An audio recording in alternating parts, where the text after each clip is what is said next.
Hey guys, today's video is gonna be about money, taxes, and the banking system. Okay? You probably think this is money, right? Well, I have bad news for you. I have really bad news for you. It's all an illusion. It's all fake. It's a system tool, a control tool for the masses. It's like slavery but legalized. Now, money is the most powerful story humans ever believed in. A story that controls nations, shapes wars, builds empires, and silently dictates the limits of everyday life on Earth.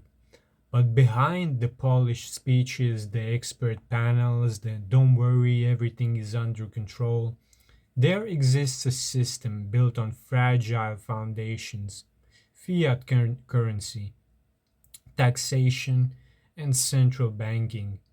Today, we're going to peel back the layers: where taxes actually come from, how money stopped being money, and why critics say the system behaves exactly like a slow moving Ponzi scheme: legal, institutionalized, and invisible. And I'm gonna prove it to you, it's all just a fake illusion, a tool, okay, the system uses to keep slaves under control. And unfortunately, we're all slaves. And I'm going to show you how money became the real God. Okay? So let's start with the first chapter. Where did taxes come from? How did taxes begin? What are taxes anyway? Well, taxes did not begin as some noble civic duty, okay? They started as war financing.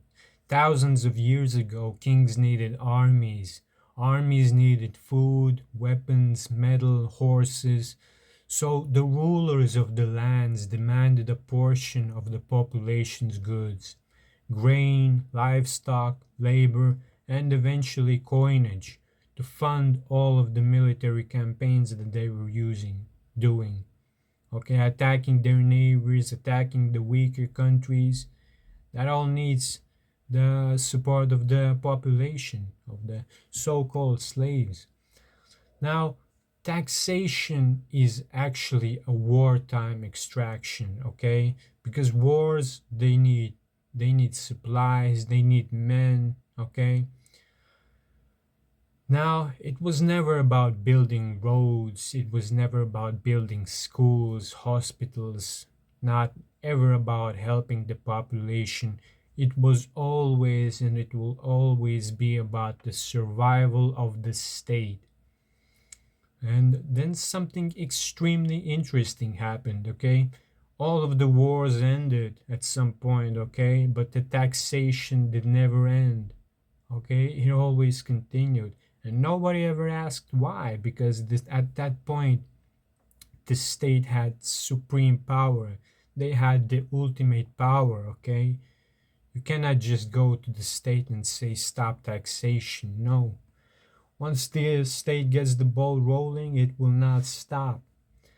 Now, over time, the governments realized one thing: if you tax the people permanently, you can keep the machinery of the state running indefinitely. And what that means is all those bureaucrats, those administrators, they the work they do, it produces nothing of value, okay? Zero value. But at the same time, they get paid more than you do for doing absolutely nothing. And it's tricky, but this locked society into a permanent system. The state, the central banking, it prints the money, the state demands the money back in taxes, and citizens must do the labor inside the system to obtain the money. So it's literally a vampiric system where you literally, to survive, to live, you have to do the work for the state. Do anything the state says. Pay any taxes the state wants. Chapter number 3. For most of human history, money was tied to something scarce: gold, silver, grain, land, precious metals. You simply could not create more of it on command. But modern governments realized something. revolutionary, okay, and very dangerous for people. If money is no longer tied to anything physical, you can create as much as you want, always, anytime you want, out of thin air, just like that. Enter fiat currency, the paper money, right? All of this money, right? It's actually just an illusion. Money backed, but not by metal, not by goods, but by force and confidence. The state tells you it's worth a lot, so you must believe it and you must listen. Fiat, let it be done. Money because the state says so. Value because the people believe so.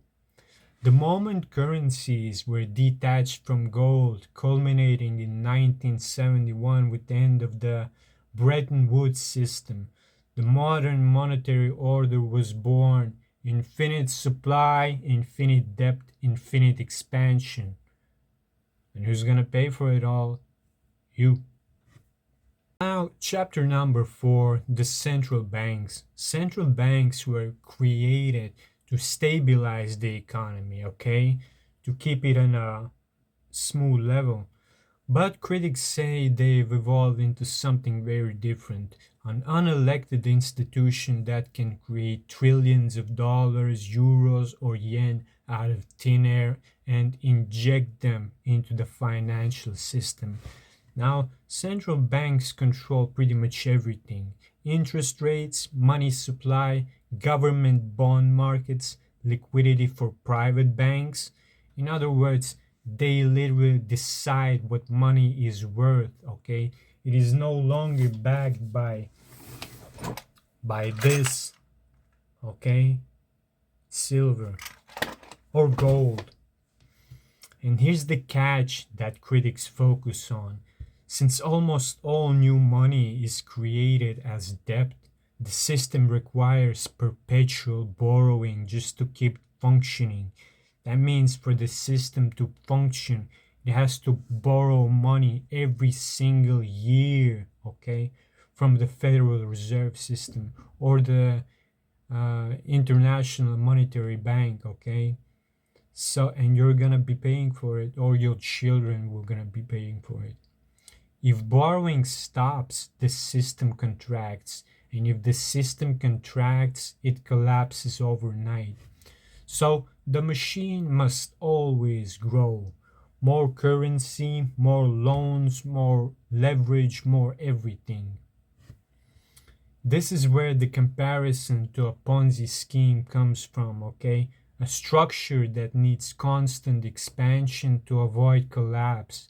That is insane, but in other terms, it's a bubble. It's a literal bubble. But the nature of a bubble is that at some point it will pop. That's its nature. It has no other way. And when it will pop, bad things are coming. Bad things are coming. Okay? Now, it's not like a literal scam, but a system with Ponzi-like mechanics, okay? It's not based on anything but thin air and speculation. Now, chapter 5, and here it's where it gets tricky. In a fiat system, governments borrow money by issuing bonds. Central banks then buy those bonds with money that they just created. Banks loan out even more money on top of that, using fractional reserve banking to the people, and the people must always pay back more. Now, the result? Well, every dollar in circulation represents someone's debt. Every euro, every yen, every other currency, literally even rubles, like every currency. Debt upon debt, it's literally just a massive sinkhole that just keeps getting bigger and bigger. And then we have layers of obligations stacked on top of each other like a tower of cards. Okay, it's like a castle made of sand. It's literally dog shit. And because interest always grows faster than productivity, governments must borrow again and again just to pay back the previous interests. Okay, if you really think about it, Like, holy fucking shit. If you knew really how the financial system works, there will be a global, universal revolution tomorrow. And all of this creates a feedback loop, okay? The debt grows for every country, the debt grows. Then the money supply grows. They need to print out more money. Prices rise of everything. The more they print out the money, that brings the inflation. Basically, everything costs more, and savings of everyone shrink.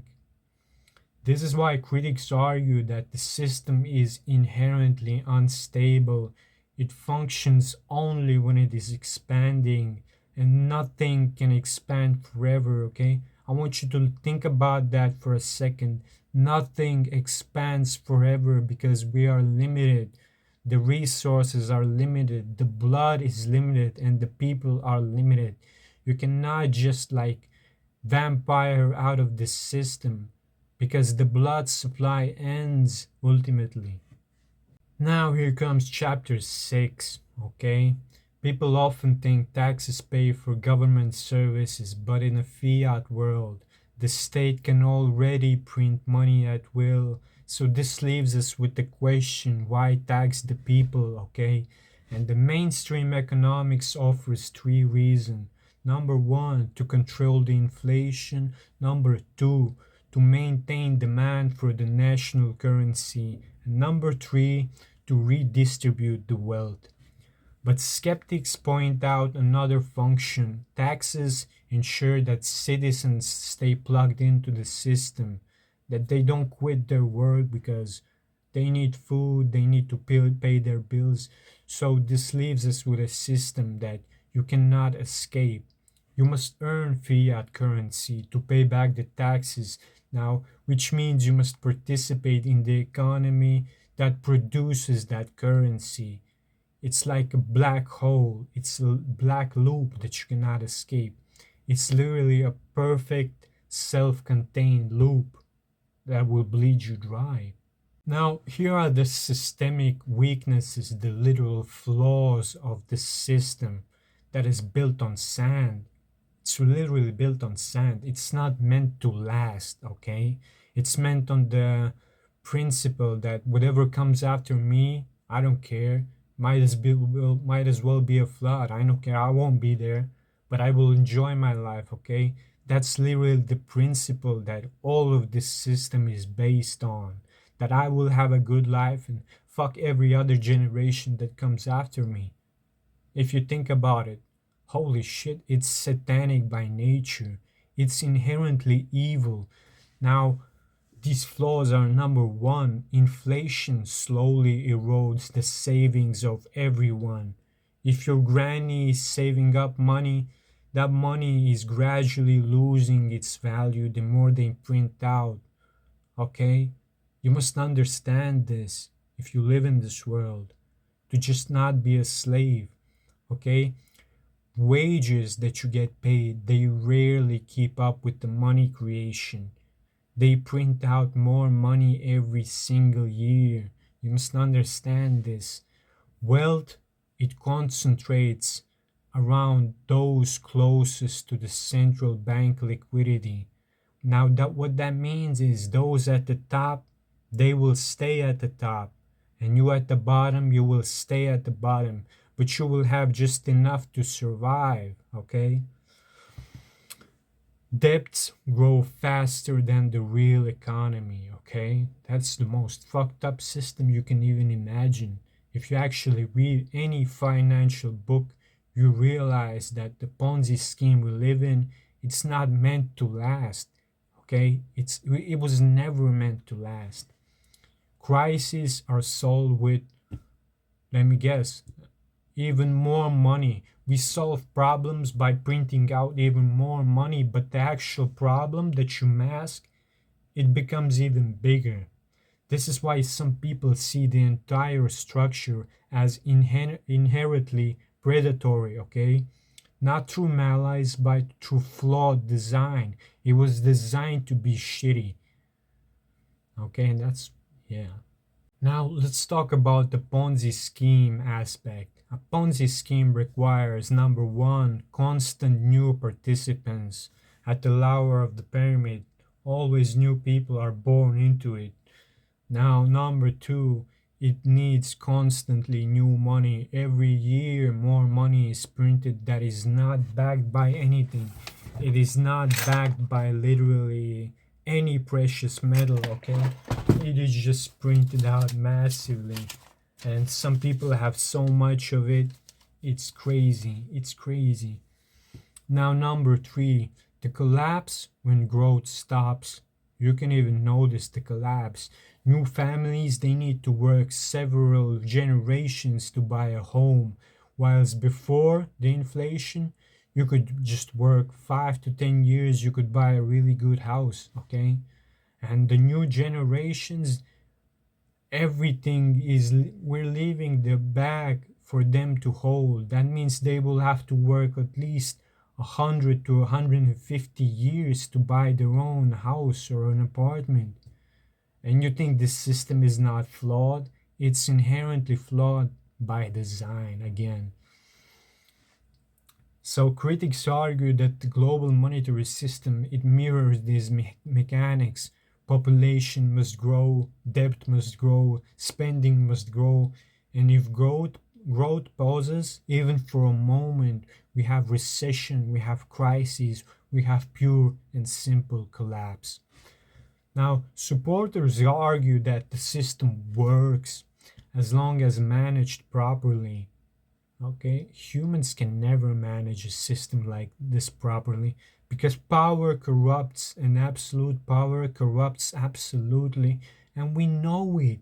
We know it, but we pretend that it's okay. And they argue that the system works only until it does not. Okay, either way, humanity is locked into a machine that no one alive ever voted for, yet everyone is required to use it, like we have no choice. Now, to finish this video, I just want to say one thing. Okay, money is not real. Okay, not in the way we think. It's a contract, a belief, a shared illusion everybody must participate in, reinforced by law, habit, and history. Taxes, central banks, fiat currency, they form a system that was built for war, reshaped for empires, and continued out of convenience. I want you to think about that, okay? It was built for war, it was reshaped for empires, and it was continued for convenience. A system that grows because it must. It has no other way. A system that survives because everybody has to play along. The minute you do not play along, go live out in the woods, or you'll be jailed if they find you in the woods. Okay? And maybe understanding the illusion is the first step towards freeing yourselves from it. But either way, like you have to know these things because people nowadays, the new generations, they think taxes are normal. Like this is super normal. Like we should make more taxes. In a country where I live in, we have car taxes. To own a car, you must pay the state every year. I want you to think about that because that's coming to you too, okay? It is. I want you to I want to promise you that even in America it's coming because the country I live in, it's like a experiment country. Everything that is done will be done globally is first done here because whether we like it or not, we're the descendants of slaves, a slave nation, a generation of people who endured anything and everything that was thrown in their face, okay? Yeah, just something to think about.